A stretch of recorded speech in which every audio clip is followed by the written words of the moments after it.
Stoveleg Media, igniting conversation.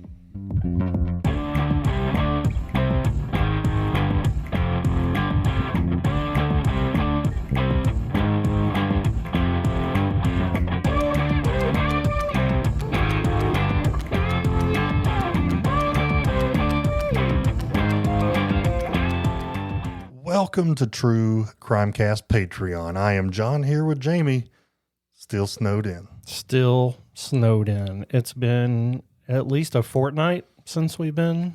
Feels like two, and I don't even know what a fortnight is. 7 years ago. I don't know. No. I was really in the mood for a whodunit for this Patreon. So that's why I went this direction. Our writer Mackenzie had a baby, so she's going to be out. So you're going to get back to some of our original stuff that we're producing here in the next little bit. So I don't think it'll change anything, but we're excited for her. Yeah, we are. She's healthy. Baby's healthy. Everybody's good. I'm healthy. You're healthy? Oh, I'm okay. I'm living. I healed your feet. You healed my feet. That's go listen to Bless Their Hearts last week. We went over that. All right, Jamie, why don't you get the ball rolling? We're going to talk about Louise Cicelsky. And we're going to call her Louise because I'm probably 70% sure it's Cicelsky. She was a Buffalo, New York property owner that was found brutally murdered in her home in 1995. This is the story of how police, under pressure to solve this crime, followed a trail that may not have followed physical evidence, and they ended up pursuing people instead of real life evidence, and it created a really questionable investigation to try to get at who actually did it. So a little bit about Louise. At the time of her murder, she was 69 years old. She lived alone in a 2-story home that was also used as a rental property. By all accounts, she was very meticulous. She was private, very independent woman. She loved managing her own buildings. She collected rent for herself and handled maintenance disputes personally. So this was like, I don't know. I don't want to say granny, but she was kind of a granny. So granny was a go-getter.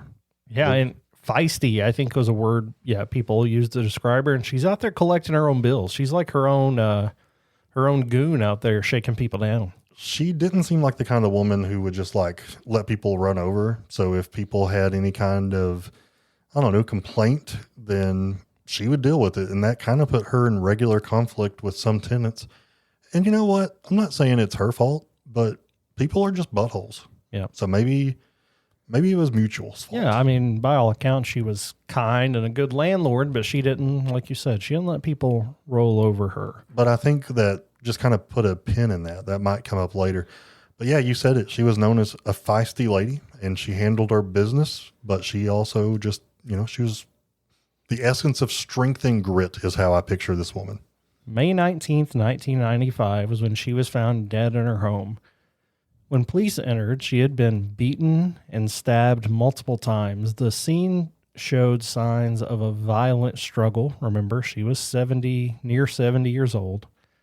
Blood spatter evidence was present. Furniture had been disturbed and moved around. And her autopsy concluded that she had been dead at least 12 hours before discovery, potentially much longer, which causes some problems here as we're talking about alibis, as we're talking about availability of potential suspects. If you say, it was at least 12 hours, I mean, that's any time before 12 hours, it's a big window. It's unfortunate. Yeah, I know that like at the University of Tennessee in Knoxville, they have what's called the body farm where scientists put bodies literally all over the place. So that you have bodies in different states of decomposition, and that gives scientists kind of a really good way to guesstimate or estimate like how long someone's been dead. It's a wild hayride at Halloween, I'll tell you that. Wouldn't that be kidding. The best? Or the worst? I mean, I wouldn't be able to do it. I can't watch TV shows nowadays that have jump scares. My heart just wouldn't take it. So the last confirmed sign that we know of that Louise was alive came on May 17th. The next day, May 18th, there were some folks that made some calls to her house, but those calls went unanswered. There was actually a plumber that drove to her house that morning in order to collect a payment, and there was no answer. Later that afternoon, there was another contractor that came by for a scheduled estimate that they needed to work out, and she didn't answer the door. But what was odd, though, is both of her cars were in the driveway. So, you have these people coming up, knocking on doors, expecting her to be there because they have arranged it. Her cars are in the driveway, but she never answers. So if they find her on the 19th, nobody's seen her since the 17th. I think that at least 12 hours probably extends back to the 17th. But again, that's a big window, and maybe even she died the day before that. In every criminal case, there are really two tracks running side by side as you're pursuing suspects and pursuing the truth. One is evidence, things that you can measure, verify. You've got footage, you've got DNA, you've got circumstantial evidence, I think, is a piece of that, but there are also assumptions to make and pieces you have to fit together. And when you don't have evidence, these assumptions really start to stack up. And in Louise's murder, there was so little evidence to go on that police really just got way off track and chased assumptions down rabbit holes. People say rabbit trails a lot. Didn't it used to be you go down a rabbit hole?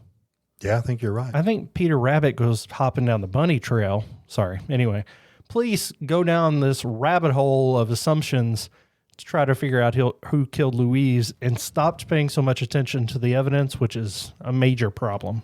Was Alice at Wonderland? Was that She rabbit was hole? in Wonderland. Yes, it was a rabbit hole. So when you go down a rabbit hole, No. things... She went through the looking glass?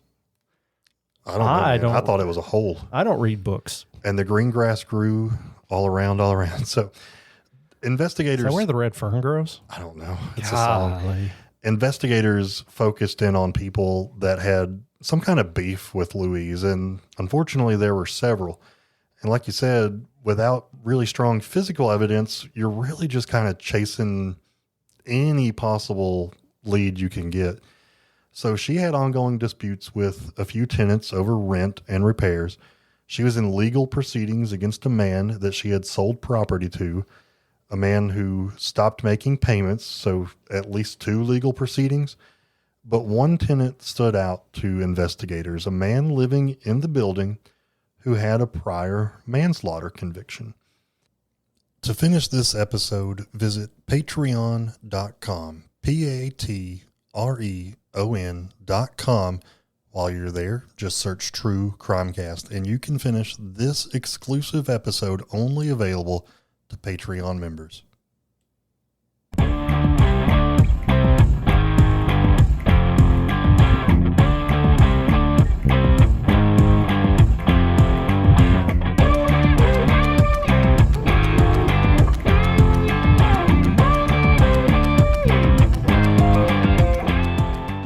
You've listened to True Crimecast, distributed by Stoveleg Media. Check out stoveleg.com to find out more about your hosts and to find other podcasts to listen to. Stoveleg Media, igniting conversation.